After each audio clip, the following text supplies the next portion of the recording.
Hi guys, it's me, Wilbert Ingholm from BSHM 2D. For today's video, we're gonna learn more about the tools and technology like computer, internet, telephone, and roaster, Excel, and many more. Now before this video will end, we can determine the overview of the tools and technology, the function and navigation, and the information on how to use the tools and how does it help to the business using the telephone and the email. And so as well the common problem, how to troubleshoot or fixing the common problem.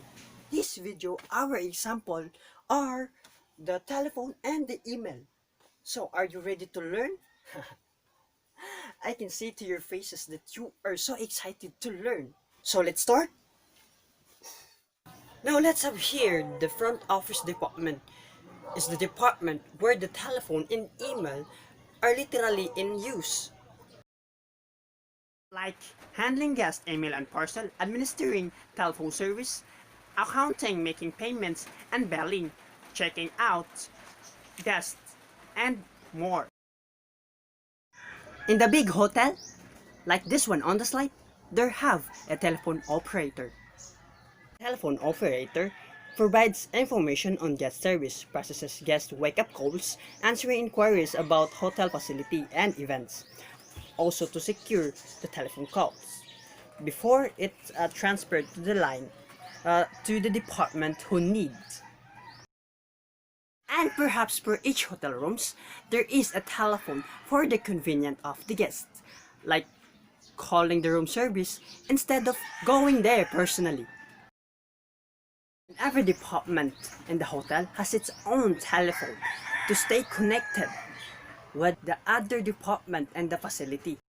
Now, moving on to email. Email is the kind of tool has its best function, especially on business purposes. And using emails, we should follow the formal format for us to be guided on what kind of business later should be done. On the other hand, we should be aware and cautious on using emails for us to avoid fraudulent and malicious content. After knowing the function, the navigation, the usage of the tool, you can now send your letter to the people or to specific person who presume to receive that letter.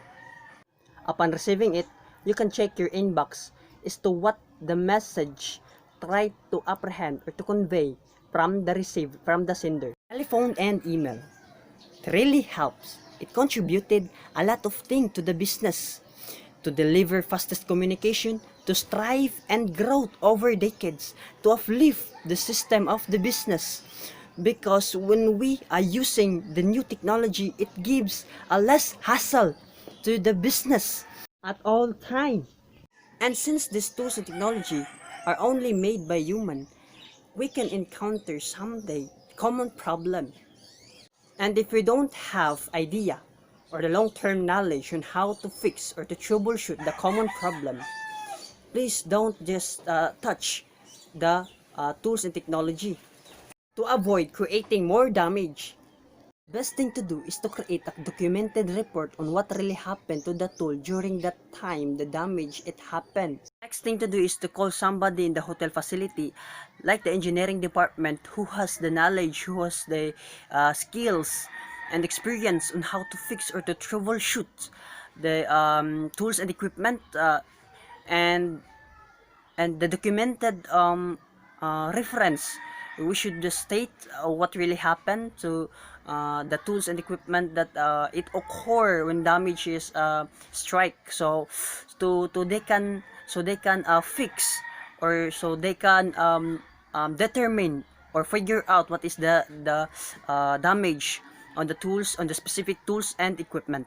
So from that, there are some private company, those are the technician who is certain to fix what is damaged to the tools and technology.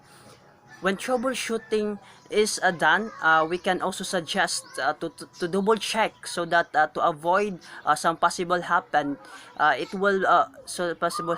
it will be back to damage or to malfunction the tools and technology. Now, when telephone and email seems to be back to its natural function, we can now suffice to use the tools and technology to its efficient and to use for the entire usage of the business. Wait. Hang on. But before this video comes to an end, let me just make a shout out to those people who watch this video. I hope that you learn something about this video, gain more knowledge about tools and technology, and make every breath count. Peace. See you on our next episode. Bye bye.